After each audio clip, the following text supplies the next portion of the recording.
Now I got that block up in there. I'm pushing it as tight as the wood will allow me because I'm still hitting up there. I don't have to measure this one, do I? I can just hold that up there, take my pencil, scribe it like that, and then pull this out and cut it right along that line. Now you might be wondering, hey Joe, how come you didn't rip this 2x6 here all the way down to the ground? Well, this is underneath the deck. This doesn't really matter. Okay, I got it pushed up as close as I could up against here. It's hitting staples that I broke off, that I cut off, and it's got a slight bow in this thing. And on this 2x6, I was only concerned about the rail. This one happened to go in nice. This one here, it's pretty flush. Okay. But on the top, of course, I've got to get the top all nice. See how nice and even this is now because I ripped off this first piece. Now I'm going to rip off this next one just like that. Now see, this line's not straight, is it? See, it's got a bigger amount that I have to cut on there. Well, I scribed it in, didn't I?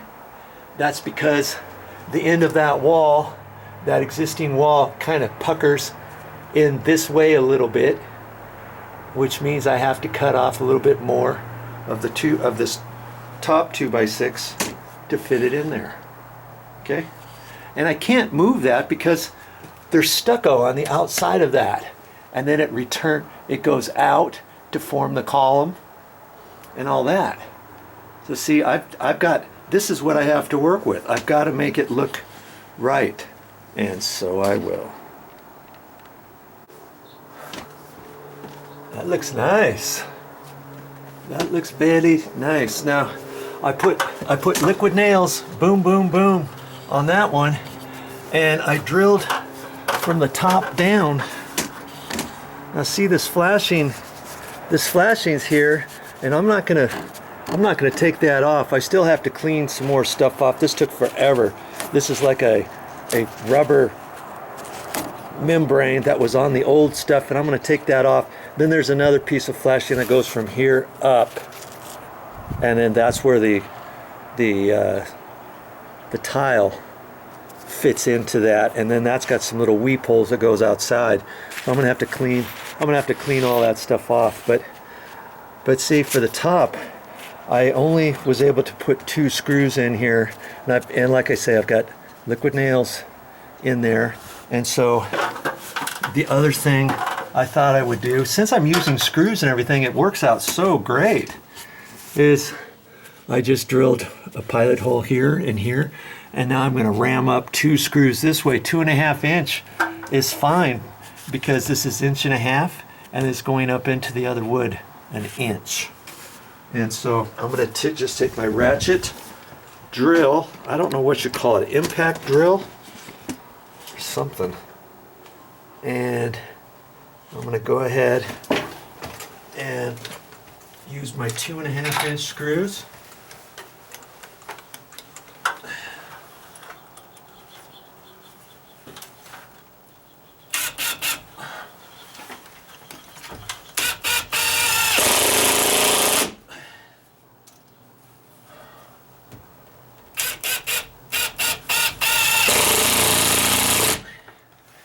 Beauty. That's why I also pre-drill the hole up almost 2.5 inches, and the way that I can do that is on my drill bit. Let's see here. On the drill bit, see, if you loosen up the drill bit, usually you put it all the way down in there. Well, that's not 2.5 inches. I can grab it, you know, 1/4 inch or so, tighten it up, and it makes the drill bit a lot longer. See, that's 2 3/4 inches. See, whereas before it was way less.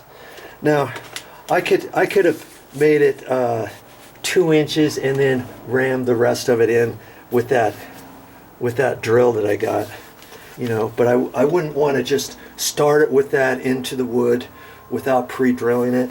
It just makes it a lot easier since I got my drill out here and stuff, just to pre-drill it. It goes up easier.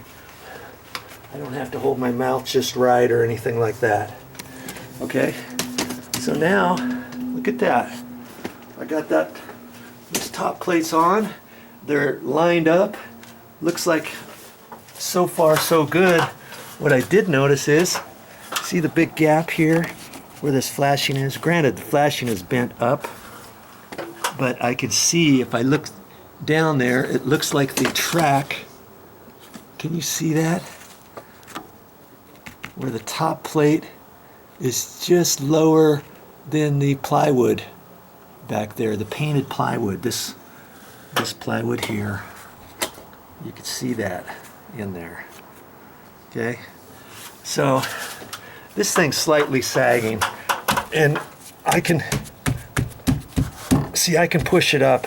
So before I cut this next one, I'm going to measure up, you know, from the bottom all the way up to here, and then I'm probably going to add, at least 1/8 of an inch.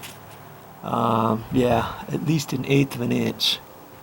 And then as I tap that in, that's going to raise that up. Okay, because that's loose. That's not our new wood is not attached to here, so I'm not going to crack the stucco on the outside or anything like that. But that'll help raise that up. So that's what I'm going to do next. See, I need to do that first before I fill this 2x6 in here, right? Because that could lift this just slightly a little bit. So that's why I'm going to do that one next. I got it going, and see, I've already cut the notch out of it, because once I get it in there, I can't just pull it back out because it's going to be too tight. And I cut it 1/8 of an inch further, and it just so happened to be the same height as this one. So I know I'm pretty good with that, and I feel pretty confident that it's going to go up.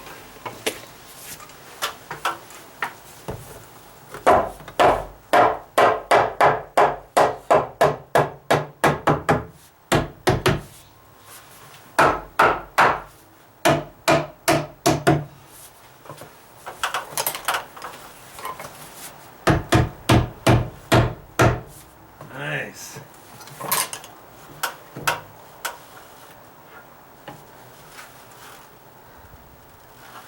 It's right there. Okay. Now I can drill that in and attach it. Now, if you didn't know exactly where to put this next one, you can pull this, and usually it's 16-inch centers. 1632, and see on 16-inch centers there's red on your tape measure, because that's kind of when they lay out a house, it makes it easier for them to remember. See, 1632, and I put a mark right there at 48, and that's what I did up here, 1632 and 48. And you know, if I wanted to, I could put my level up there too, but once I get it in there. And then my square, it's an adjustable square. Okay, you just loosen that up, and then you can slide this wherever. So usually I keep it long, but then you can adjust it like that, and see, look, there's even a little level there. I don't use that much for anything. If you're installing window stools, you could use that. And they used to have, the old ones used to have this other little thing, and you could pull it out, and it was this little pick. It looked kind of like a scratch-all. It had a point on it. You could pull that out, and you could mark stuff with it. I didn't use that at all, but I thought it was kind of slick. Then you can use this up at the top and bottom, okay, and that'll get your 2x6 square. And then I just kind of slide that up. I kind of leave it long, you know, in there, so it fits in my nail bag. I've got a certain spot for it right there. There's a hook there, and if I had it halfway, it would always fall out. Okay, so now I can cut my last 2x6, and I'll hold it up there, and I don't know, I'll probably have to put a little notch in it, kind of like these boards here.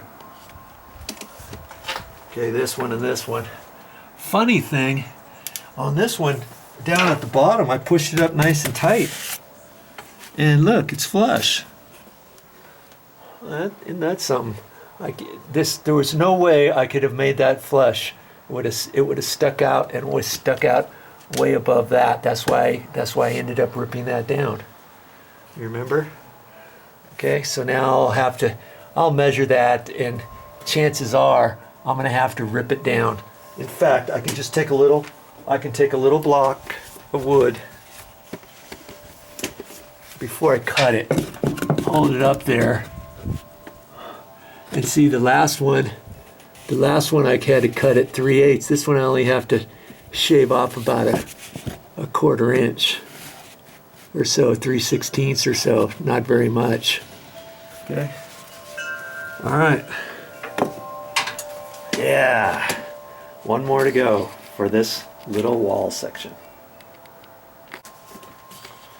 Let's see, back to this last 2x6. I went ahead and put my funky little brackets in there, and that'll hold it. How else was I supposed to attach this back? Toenail it? If I toenail it, the nails are going to probably split this, because the end of the wood is right there, and sometimes the toenails go out, and it's not very sturdy. Look, I've got this whole bracket here. That's not going anywhere. You know? And then, like I say, I'll take my my sheetrock knife, and I'll cut that back. I'll cut it in there tight, and then I'm going to end up putting liquid nails, construction adhesive, all the way down there. In fact, I'm going to put the construction adhesive along this too, because this is new wood, and it will act as though I've got staples or nails from the OSB plywood coming into the 2x6, when in reality I really don't. Okay, and what I could have done is, before I put this up, I did put liquid nails right in here, you know, from this point this way. I could have put some along the back edge of that as I lifted it up there, so that there was some in there. I should have done that, but you know, it still looks good, and I'll still be able to put the liquid nails in there before I call this wall complete.